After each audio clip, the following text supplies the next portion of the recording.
দেখেন একটা দোকানের এই যে Messrs S M enterprise 34 Moulvibazar Dhaka, তাই না? এটা ছবি ওঠানো দোকানের।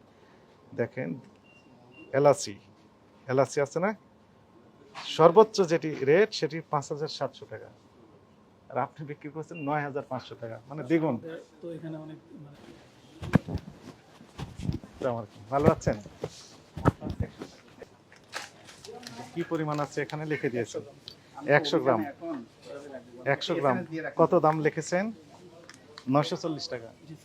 তাহলে 1 কেজির দাম কত হচ্ছে? 9,300 টাকা। 9,300 টাকা। আপনার প্রতিষ্ঠানের নাম কি?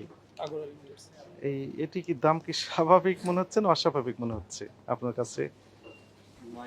940 100 গ্রামের দাম 940 লেখা আছে, ঠিক আছে 40। তাহলে কত? 9,400 টাকা, তাই না? 9,400 টাকা প্রতি কেজি এলাচির দাম। কিনেছেন কত করে আপনি? এটা আবার ইয়া আছে, কিনার প্রাইসটা আছে। একটু দেখান দয়া করে। আচ্ছা, এটা আর এটা কত?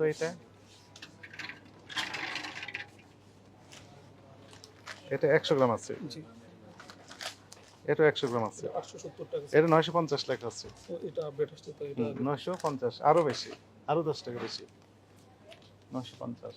চলেন আমরা একটু দেখি। জিনিসটা একই। দুটো দুই কোম্পানি দুটো, চলেন একটু দেখি। হ্যাঁ, please। সিস্টেম থেকে দেখা যায় একই প্রাইস। আচ্ছা, সিস্টেম থেকে দেখান আপনি। বসেন আপনি। আমরা ইয়েতে 624 এটা এমআরপি কত লেখা আছে আপনার এখানে? 950 টাকা। আর হ্যাঁ, আরেকটা আছে, ওটা একটু বের করেন। আপনি এক কাজ করেন, এখানে আপনার সাইন দেন আর আপনার সিল মেরে দেন কন্ট্যাক্ট নাম্বার সহ, দুটাতে। 43% লাভ করছেন। এটা তো লাভ করছেন হচ্ছে 40। কৃষিজাত পণ্য, এটা মশলা, আপনি সর্বোচ্চ লাভ করতে পারবেন কত percent? Not more than 30, but less than 30। আর এইটাতে যেটা হলো 665, 665 টাকা বিক্রি করছেন। কত? 950 টাকা। এই কৃষি বিপণন অধিদপ্তরের এই আইনটি হচ্ছে কৃষি বিপণন আইন, ঠিক আছে? 2017 এর অধীনে একটা বিধিমালা করেছে কৃষিজাত পণ্যের যৌক্তিক মূল্য নির্ধারণের। এই যে ছক দেখেন, ওই যে দেখেন মশলা, ইও নাম্বার মশলা আছে না, এখানে আছে পেঁয়াজ, রসুন, আদা, হলুদ, মরিচ ও অন্যান্য। এখানে আপনার এটা হচ্ছে আপনার জন্য 30%, কিন্তু এইখানে দিয়েছে ধনিয়া, কালো জিরা, মরিচ, শুকনো মরিচ, কাঁচা মরিচ একরকম রেট, আর শুকনো মরিচের শুকনো ক্ষেত্রে আর একটা রেট। সেক্ষেত্রে আপনি সর্বোচ্চ 25% লাভ করতে পারবেন। আপনার এলাচি শুকনো না কাঁচা? শুকনো, তাহলে আপনার জন্য নট মোর দেন 25। কাঁচাজাত পণ্য হলে কি হতো? 30% হতো, এখন 25। তো 25 এর পরিবর্তে আপনি লাভ করছেন 43, তাহলে বেশি করছেন কত? 18%। এখন আমাদের উদ্বিগ্নতার বিষয়, আমাদের কনসার্নটা এখানে যে আমরা গত সপ্তাহের শেষ লাস্ট ওয়ার্কিং ডে আমরা গিয়েছিলাম হচ্ছে মৌলভীবাজার, যেখানে এই মশলার পাইকারি বাজার, এবং খাতুনগঞ্জ, এবং এরপরে হচ্ছে মৌলভীবাজার। এই তো দুইটাই হচ্ছে সবচেয়ে বৃহৎ এই মশলার পাইকারি বাজার। সেখানে আমাদের যে ফাইন্ডিংস, আমি অনেকগুলো কিনে আসছি বলে আমি ছবি উঠে নিয়ে আসছি।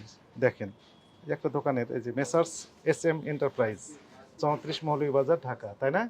এটা ছবি ওঠানো দোকানের। দেখেন এলাচি এলাচি আছে না, সর্বোচ্চ যেটি রেট সেটি 5,700 টাকা, আর আপনি বিক্রি করছেন 9,500 টাকা, মানে দ্বিগুণ। তো এখানে অনেক মানুষ কিছু থাকে, ওনাদের কিছু হয় না। এই সকল কারণেই তো আপনাকে 25% লাভ দেওয়া হয়েছে। এই সকল কারণে লাভ দেওয়া হয়েছে 25%, সর্বোচ্চ এটি। সর্বোচ্চ। ওই যে আপনি বললেন যে একটু ড্যামেজ হতে পারে, একটু আপনি কি করবেন? বাছাই করতে পারেন, প্যাকেটিং করা। প্যাকিং করতে পারেন, প্রফিট সবকিছু সহ সবকিছু মিলে ধরেই করা 25%। হয়েছে। এর বেশি যাওয়ার সুযোগ নেই, গেলে এটি অপরাধ। তো আগামীকাল সকাল 9:30টায় অধিদপ্তরের ডিজি স্যারের অফিসে উপস্থিত হবে, অবশ্যই স্যার, ইনশাআল্লাহ। হয়ে ব্যাখ্যা দেবেন কেন আপনার বিরুদ্ধে আইনানুগ ব্যবস্থা নেওয়া হবে না। ঠিক আছে স্যার। ঠিক আছে, আগামীকাল তো আগামীকাল মে 2, তাহলে লাস্ট নেক্সট ওয়ার্কিং কর্মদিবস। রবিবার, সানডে, নেক্সট সানডে। অবশ্যই স্যার। এইখানে যে সুপার শপগুলো এই কারণে, আপনাদের কারণে এই যে দাম প্রাইস হ্যাকিং করে দিয়েছেন, 5,700 টাকা সর্বোচ্চ যে প্রাইস ছিল মশলার এলাচির, সেটা আপনার বিক্রি করছেন কত আপনি বলেন? 9,000, 400, আরেকটা 9,500, 500। তাহলে প্রায় দ্বিগুণ জি। দ্বিগুণ হয়েছে। এই 9,500 টাকা যখন খুচরা ব্যবসায়ীরা জানছে যে সুপার শপগুলোতে এই এলাচি বিক্রি হচ্ছে 9,500, 9,400, ওনার তখন এই 5,700 টাকার যে এলাচি, তখন ওনারাও কি করছেন, চেষ্টা করছেন নাম্বার হাতে। দাম বাড়ানোর জন্য। এই আপনাদের নেগেটিভ ইফেক্টটা পড়ছে হচ্ছে এই বাজারগুলোতে।